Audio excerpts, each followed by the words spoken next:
જય ખુખારમાં મેલડી 45,000ની છેતરપિંડી કરી પછી શું થયું તે વાત ઉપર ખુખારમાં મેલડીએ શું કીધું તે આપણે આ વિડીયોમાં જોશું. જય ખુખારમાં મેલડી. ક્યાંથી આવવાનું? ગાંધીનગરથી 45,000 ઓનલાઈન ફ્રોડ થઈ ગયું હતું મારી વાઈફના એકાઉન્ટમાંથી. માતાજીની બાધા રાખી હતી તો પછી અઠવાડિયામાં પાછા આવી ગયા અને પછી 5,000 મૂકવાની. કઈ રીતે કપાઈ ગયા હતા પૈસા? ઓનલાઈન ફ્રોડ થઈ ગયું. ઓનલાઈન ખરીદી કરેલી ઓનલાઈન ખરીદી કરતા હતા અને એ સમયે કપાઈ ગયા પૈસા. 45,000 બરોબર, એટલે પાછા આવવાના કોઈ ચાન્સ નતા. 13,000 રહ્યા અને 30 બીજા જતા રહ્યા. એટલે કોઈ ચાન્સ નતા. હું પોલીસમાં જ છું પણ હવે સાયબર ક્રાઇમમાં જોયું પણ કોઈ ચાન્સ જ નતા. તમે જાતે પોલીસમાં જ છો? હા, મને નતા લાગતા કે આવે એવા. બરોબર. નિયમ પ્રમાણે નતા આવતા એમ. પૈસા બી ઉપાડી દીધા જે ફ્રોડ થયા ઝારખંડ વાળાએ. બરોબર, એટલે તમે પોલીસ વાળા છો એટલે તમે ત્યાં સાયબર ક્રાઇમ માં ચેક કરાયું કે નહીં આવો પૈસા? તમે તમારી રીતે જોયું તો એ પૈસા આવવાની કોઈ શક્યતા જ નથી. મારો છોકરો ત્યાં નોકરી જ કરે છે. હું પોલીસમાં છું, રેલવે પોલીસમાં, પણ કોઈ નહીં આવો પૈસા. ક્રાઇમમાં નોકરી કરે પણ એને કીધું પૈસા નહીં આવે કે. પૈસા નહીં આવો. પછી તમે ખૂંખાર મેળવવાની માનતા રાખી મારી મમ્મી કે અને પછી કેટલા સમયમાં આવી ગયા પૈસા પાછા? 20 દિવસમાં આવી ગયા પણ મારી મમ્મીનું ઓપરેશન કરાવી એટલે નથી આવી. એનું મેં કેવું મોટું ચાલ્યું હશે બોલ. પૈસા ના તો સવાલ નહીં પડે અને જપ ના પડવો જોઈએ. મારા સાસુએ છે એમાં બાધા રાખી હતી. મારા 45,000 જતા રહ્યા તો હું તો રડવા લાગી. પછી મારા સાસુ કે હું બારેજા આવું છું તો હું કુંભારમાં આવી મેળવીની બાધા રાખું છું કે એનો હક ના પડવા દેતો. ભલે મારે 1 રૂપિયો નહીં જોયો પણ એના હકેથી ના રહેવા દેતો.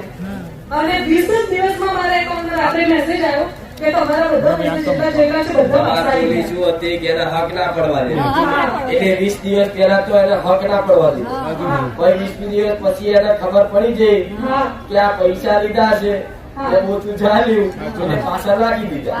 બહુ તપાસ કરી, બહુ બધાને વિનંતી કરી કે મારા પૈસા આવશે કે નહીં. બધાએ ના પાડી કે નહીં. બીજો છોકરો ક્રાઇમમાં નોકરી કરે છે એને કીધું કે નહીં પૈસા આવે મમ્મી કે આ તો જતા રહે પણ એ બેંકમાં હજુ પૈસા થઈ ગયા પણ તો ચોર ને પકડવા કોઈ જરૂર ના હોય. હું એ મેળવી છું રાતો રાત પૂછું જાણે ચોર ને એટલા આવું. ફોન તમે કીધું તું તો ફોન કેમ તમે લીધો કે અહીં કેમ ના લે માણસ ને કે એટલે મારે કહેવાનો મતલબ એમાં તો પૈસા ના તો કઈ પણ તું હોય તું ખરા મેળવીમાં જપ તને નહીં પડવા.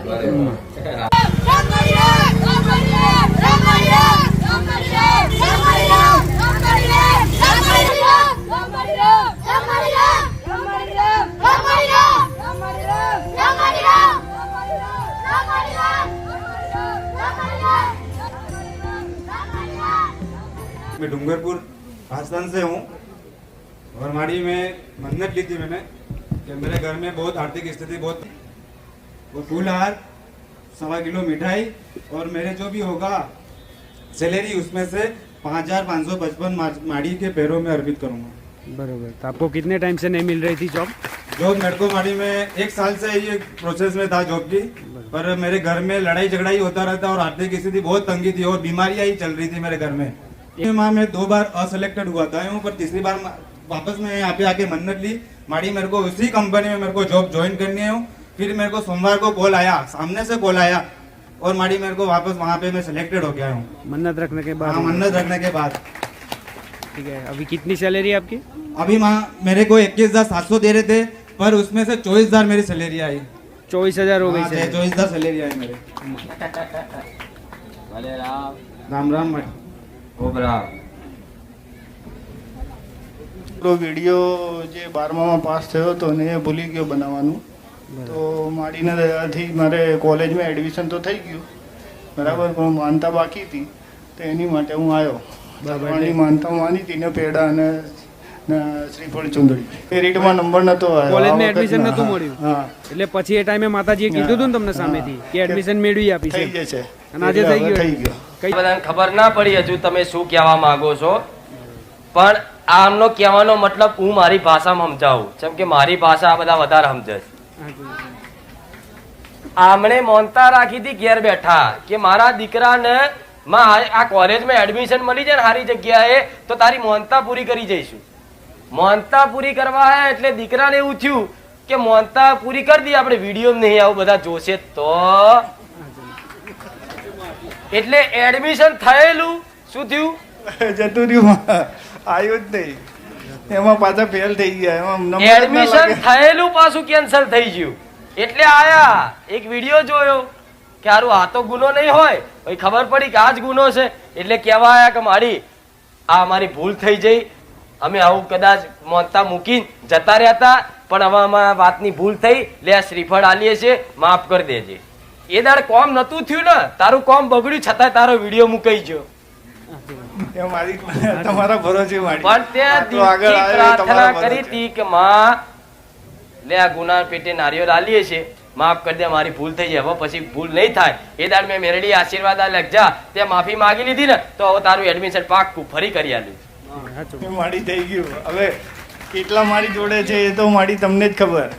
હવે એ તો હું ના જાણું, હું કઈ બોલતો નથી. આખી ભલે, મારી ભલે. ખુલ્લી કિતાબ તમારા સામે છે. ભલે ભલે, કોઈ વાંધો નહીં. આ તો જેવી વાતો છે ભાઈ, જો એવું તમને પ્રમાણ સિદ્ધ કરી આલ્યું કે આ મેં ખુખાર મેલડી એ જ કામ કર્યું છે. જો તમને શંકા થાય ને કે મારા નસીબથી થયું છે કે કોઈ બીજા ભગવાને કર્યું છે, લૂંટી લઉં મેલડી. સંદેશો બધા નાઓ મળે. ભલે આશીર્વાદ. માડી રામ. રામ. હનુમાનજીના શનિવાર કરાવજે જા. હો. શનિવારના ઉપવાસ એમને કરાવ્યું. રામ. દેવ છે.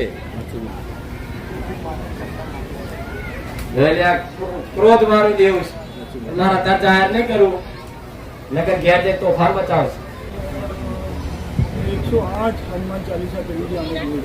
108 હનુમાન ચાલીસા કરી ગયા, તોય મેં તને એની એ જ કીધું, હનુમાન ના શરણમાં રહો. બરોબર? તો કોઈ દેવ મારા ઠાકોરજી આ પાછળ વિરાજી ભલે કાનુડો અમારો સામે એ જ અમારો. હું કાનોડા વાળી છું ને. તમારી માટે તો આટલા આયા અમે લોકો. અમને મોકલ્યા અને અમે આટલા આયા આગળ. મારા દીકરો કે ખાલી રામની ભક્તિ એવું નહીં, એના બધા ભગવાનની ભક્તિ. એ તો અમારી આટલી તાકાત હતી કે આટલું ઉપર જતા રહીએ. ભલે આશીર્વાદ. હા.